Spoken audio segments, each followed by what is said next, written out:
குரு கடாட்சம்.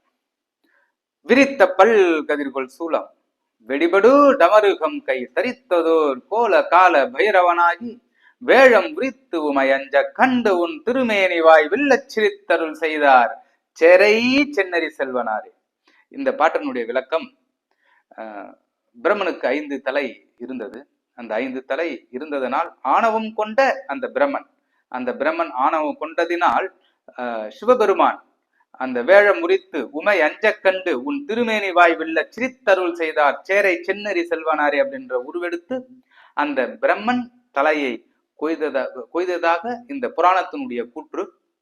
இதைதான் திருச்சேரை அப்படின்ற திருத்தலத்தில் நம்ம நாயனார் அந்த சமய குறவர்கள்ல அந்த திருநாவுக்கரசு சுவாமிகள் பாடின இந்த விரித்த பல்கதிர்கொள் சூலம் வெடிபடு டமருகம் கை இந்த பாடலை பாடி அந்த பைரவனுடைய திருவருளை அனைவரும் பெறுவோம். ஸ்ரீ குரவே நமஹ.